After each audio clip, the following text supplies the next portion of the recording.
வணக்கம் நண்பர்களே, AKS creative கிரியேஷனுக்கு உங்களை அன்போடு வரவேற்கிறேன். இன்றைக்கி நம்ம பார்க்க போகிறது இட்லி சாம்பார் வைக்கிறதுக்கான ஒரு பொடி தான் நம்ம ரெடி பண்ண போகிறோம். இந்த பொடி ரெடி பண்ணி வச்சுட்டோம்னாக்கா சாம்பார் வைக்கிறது ரொம்பவே ஈஸிங்க.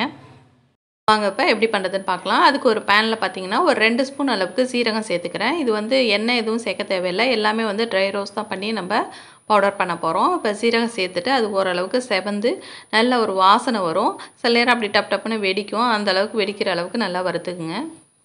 இப்போ ஜீரகம் பார்த்திங்கன்னா ஓரளவுக்கு நல்லா செவந்து ஒரு நம்ம சேர்த்த ஸ்டேஜை விட கொஞ்சம் வந்து நிறம் மாறி நம்ம வந்திருக்கிறது நல்லா தெரியும். இப்போ இதே ஸ்டேஜில் இன்னும் ஒரு 2 நிமிஷம் வச்சு நம்ம அதனோட வாசனை வந்து கொஞ்சமாக வந்துட்டுருக்கு. அந்த வாசனை ஓரளவுக்கு நல்லா வந்த பிறகு அதை வந்து ஒரு பிளேட்டில் வந்து மாற்றிடலாம். இப்போ வந்து நல்லா ரெடி ஆகிடுச்சு, செவந்து வந்துருச்சு. இப்போ இதை வந்து வேறு பிளேட்டுக்கு மாற்றி வச்சிடலாம். அடுத்து ஒரு ஸ்பூன் அளவுக்கு மிளகு சேர்த்துக்கிறேன். மிளகு வறுக்கும்போதும் அப்படி தான். இது பார்த்திங்கன்னா இந்த பேனோட ஹீட்டில் வந்து டப் டப்னு ஒரு மாதிரி வெடிச்சு வரும். அந்த வெடிச்சு வரும்போது அந்த பொருளோட வாசனையும் நமக்கு வரும். அந்த ஸ்டேஜில் நம்ம ஓகே இது வறுபட்டுடுச்சு அப்படிங்கிறது நமக்கு நல்லா தெரியும். இது எல்லாத்தையும் நம்ம மீடியமான ஃப்ளேமில் வச்சுட்டு தான் நம்ம வறுக்கணும். ஹை ஃப்ளேமில் வச்சிடாதீங்க, வச்சாக்கா கருகிடும். அதனால் அதனோட டேஸ்ட் வந்து மாறிடும். இப்போ வந்து மிளகும் ஒன்று ஒன்றா அப்படியே டப் டப்னு வெடிச்சு வருது. இப்போ இந்த ஸ்டேஜில் மிளகையும் வந்து நம்ம பிளேட்டுக்கு வந்து மாற்றிட்டு அதோட வந்து ஒரு ஸ்பூன் அளவுக்கு நான் வெந்தயம் சேர்த்துக்கிறேன். வெந்தயம் பார்த்திங்கன்னா எப்போதும் சாம்பாருக்கு ஒரு தனி டேஸ்ட் கொடுக்குங்க.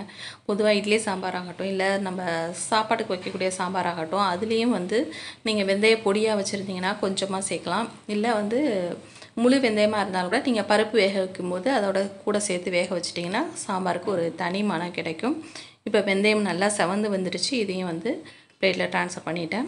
அடுத்து பார்த்திங்கன்னா மல்லி வந்து ஒரு 4 ஸ்பூன் அளவுக்கு சேர்த்துட்டு அதையும் வந்து நல்லா அந்த மல்லியோட வாசனை நல்லா கமகமன்னு வரணும். அந்த அளவுக்கு பொறுமையாக நம்ம வறுத்து ரெடி பண்ணிக்கலாம். இதை போல் நம்ம பொடி ரெடி பண்ணி வச்சுட்டோம்னு வச்சிங்கன்னா சாம்பார் வைக்கிறது நமக்கு ரொம்பவே சுலபமுங்க. நம்ம பருப்பு, தக்காளி, வெங்காயம் எல்லாம் போட்டு குக்கரில் வேக வச்சுட்டு இந்த பொடியில் வந்து ஒரு 2 ஸ்பூன் போட்டு நல்லா தண்ணி ஊற்றி கொதிக்க வச்சுட்டு கடுகு உளுத்தம் போட்டு தாளித்து பெருங்காயத்தூள் போட்டோம்னாக்கா நம்ம சூப்பராக வந்து இட்லி சாம்பார் வந்து ரெடி ஆகிடும். அதில் விருப்பப்பட்டால் நம்ம காய்கறி கூட சேர்த்துக்கலாம். இப்போ பார்த்திங்கன்னா இப்போ மல்லியும் வந்து நல்லா வறுபட்டுச்சு, அதையும் நான் மாற்றிட்டேன். இப்போ இதோட ஒரு ஸ்பூன் அளவுக்கு கடலப்பருப்பு சேர்த்துக்கிறேன். கடலப்பருப்பு வந்து சாம்பாருக்கு ஒரு நல்ல ஒரு திக்னஸ் கொடுக்கும். அதிகமாக சேர்த்திங்கன்னா ரொம்ப குழப்பாயிடும். அதனால் கொஞ்சமாக ஒரு ஸ்பூன் அளவுக்கு சேர்த்தாக்கா போதும். இதுவும் ஓரளவுக்கு செவந்து வரட்டும். இதோட காஞ்ச மிளகாய் பார்த்திங்கன்னா ஒரு 25லேருந்து ஒரு 30 நான் எடுத்து வச்சுருக்கேன்.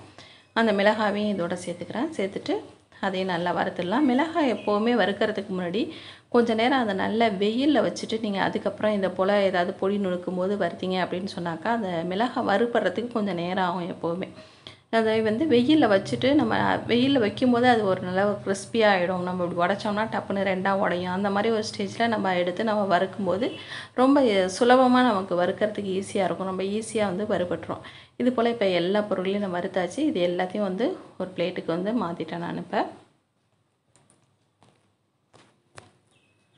அதுக்கு முன்னாடி நம்ம சேனல் நீங்கள் இது வரைக்கும் சப்ஸ்கிரைப் பண்ணலாம், கீழே ரெட்டில் சப்ஸ்கிரைப் பண்ண அமைக்கு சப்ஸ்கிரைப் பண்ணுங்கள். கூடவே பக்கத்தில் ஒரு பெல் சிம்பிள் வரும், அதையே ப்ரெஸ் பண்ணுங்கள். அதில் ஆளுங்கிற ஆப்ஷனையும் செலக்ட் பண்ணுங்கள். அப்போ தான் நம்ம சேனலில் எந்த வீடியோ போட்டாலும் உங்கள் மொபைலுக்கு நோட்டிஃபிகேஷனாக உடனே வரும். வறுத்து வச்ச பொருட்கள் எல்லாத்தையும் இது போல் ஆற வச்சிடலாம். இப்போ அது எல்லாத்தையும் ஒரு மிக்ஸி ஜாருக்கு மாற்றிட்டு அதை வந்து பவுடர் பண்ணி எடுத்துக்கலாம். அவ்வளோதான், நமக்கு சாம்பார் பொடி வந்து இப்போ ரெடி ஆகிடுச்சு. இதை வந்து டேரெக்டாக நீங்கள் கிளாஸ் பாட்டில்லையோ இல்லை பிளாஸ்டிக் டப்பாலையோ போட்டு ஸ்டோர் பண்ண வேண்டாம். முதல்ல ஒரு பவுலில் கொட்டி நல்லா அதை ஆற வச்சுங்க. அந்த மிக்சியில் பவுடர் பண்ணும்போது லைட்டாக ஹீட்டாக இருக்குது இல்லைங்களா, அந்த சூடு வந்து போகிற அளவுக்கு ஆற வச்சுட்டு அதன் பிறகு நம்ம ஸ்டோர் பண்ணிக்கலாம். இப்போ நமக்கு சூப்பரான சாம்பார் பொடி வந்து ரெடி ஆகிடுச்சு. கண்டிப்பாக அந்த வீடியோ பிடிச்சிருக்குன்னு இருக்கேன். பிடிச்சிருந்தால் மறக்காமல் லைக் பண்ணுங்கள், உங்கள் ஃப்ரெண்ட்ஸ் ரிலேட்டிவ்க்கும் ஷேர் பண்ணுங்கள். கண்டிப்பாக கமெண்ட் செக்ஷனில் கமெண்ட் பண்ணுங்கள். வேறு ஒரு இன்ட்ரெஸ்டிங்கான வீடியோட உங்களை மீண்டும் சந்திக்கிறேன். வணக்கம்.